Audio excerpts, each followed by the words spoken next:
De nyeste skærmanbefalinger fra Børne- og Undervisningsministeriet har givet anledning til nye initiativer på gymnasierne rundt omkring i landet. Nu har et gymnasium i Glamsbjerg for alvor taget anbefalinger til sig. På Vestfyns Gymnasium er eleverne gået på læseferie, men når de kommer tilbage efter sommeren, er det til en strengere mobilpolitik.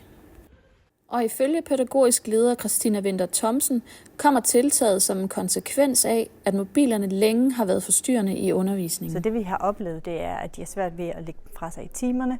De har svært ved ikke at reagere på alle de notifikationer, de får. De har svært ved at sige det sociale fra og koncentrere sig om det faglige. Der var ligesom ikke plads til at gå i skole, når man også havde en smartphone. På Vestfyns Gymnasium har man tidligere givet de såkaldte mobilhoteller et forsøg for at komme problemet til livs. Men I kan se, så har vi brug for nogen, der er lidt mere holdbare.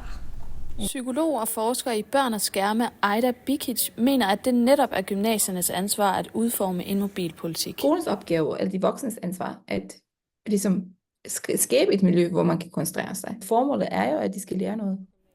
Men gymnasieelev Jasmin Koban Larsen er ikke enig. Ja, at mine lærere og ledelsen på min skole er det her med, at de siger, at det her undervisning er for eget ansvar, men alligevel så bliver man, jeg ved ikke, man bruger termet, tvunget til at aflevere sin telefon. Og det føler jeg lidt, det går lidt i modstrid med det princip. Altså hvis du kigger på ældre, så vidner det om, at de faktisk ikke kan styre det. Og det er en urealistisk forventning at have til den her aldersgruppe. Det tyder da også på, at eleverne på Vestfyns Gymnasium har samme holdning som Jasmin Koban Larsen. På trods af elevernes stille protester kommer den nye mobilpolitik til at betyde, at der nu kommer permanente skabe i alle klasselokaler, hvor elevernes mobiler skal afleveres til undervisningen. Vi har tænkt, at skabene skulle op her på væggen. Christina Winther Thomsen håber, at eleverne tager pænt imod det nye initiativ efter sommerferien. Jeg tror først og fremmest, at de ikke hader os for at gøre det.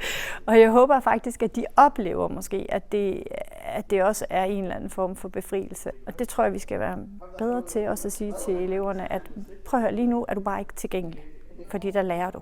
Rapporten, som er grundlaget for de nyeste anbefalinger, viser, at studerende i klasser, hvor smartphones er forbudte, klarer sig bedre fagligt.